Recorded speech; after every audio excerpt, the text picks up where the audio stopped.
Hey there, did you know that tarot cards are actually alive and they speak? Yes, they have their own personalities, each deck. I'm Gypsy Spirit, and I've been a professional tarot reader for over 15 years, and I'm going to tell you a little story. When I first began reading tarot back in early 2011, I went and I found my own personal deck at this little witchy store in Somerville, South Carolina. And I knew that they belonged to me. I knew they were going to come home with me because I was so new at reading tarot. But when I turned the box around to the back, there were 4 pictures, illustrations of what the cards look like. And all 4 of those cards, I could read them right off the bat. I knew exactly what they meant. And I knew then that those were the cards they were my cards. We made a connection. So we were friends. And I started reading tarot off those cards for friends and family and whoever wanted to pay me at that time. And I remember, I don't know, about 8 months later, I found a beautiful deck. Oh my God, this was the most beautiful deck I had ever seen. It was an angel tarot deck, and on every card, it had a description of what the card meant. And I had to have those cards. So I put the first cards that I had purchased away, put them away, and started using the angel deck. And couldn't read that deck. Could not read that deck to save my life. And I tried and tried. In spite of the fact that it had on the bottom of each card what the card meant, I still couldn't read them.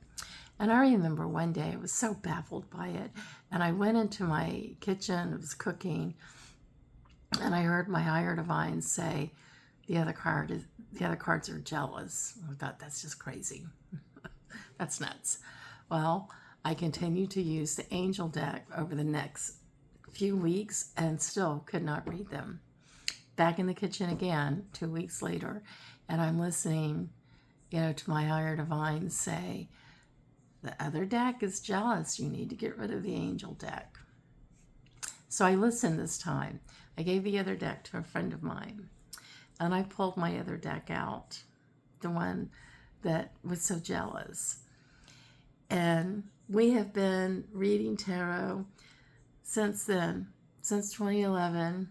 We had a little separation not that long ago, about 3 years ago.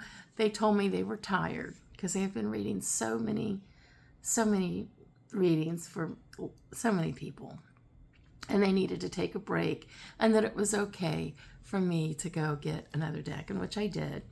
And I wrapped them up.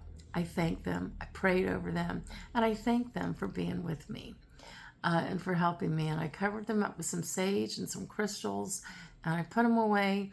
They stayed in a little curio cabinet for about 8 or 9 months. And I was walking by one day, that cabinet, and they told me, I could hear them say they were ready to come out. And they've been with me ever since. And I'm telling you, these cards are so worn out. They are worn at the seams. This is a good example of one right here. They see where there's a lot of wear and tear. This is what they should look like. And this is called the Dreamer's Journal deck. So if you're a tarot reader, don't be afraid to communicate with your tarot deck. I have a friend who reads tarot. Actually, she's the same friend that told me that tarot is alive. She's got a tarot deck. It's actually called the Deviant deck. And I'm scared to death of that deck, because every time she's read for me, it's just, they're mean, So now when she reads for me, I tell her, I don't want that deck. So just know that your tarot cards are alive. Anyway, I hope this helps you understand tarot a little bit better.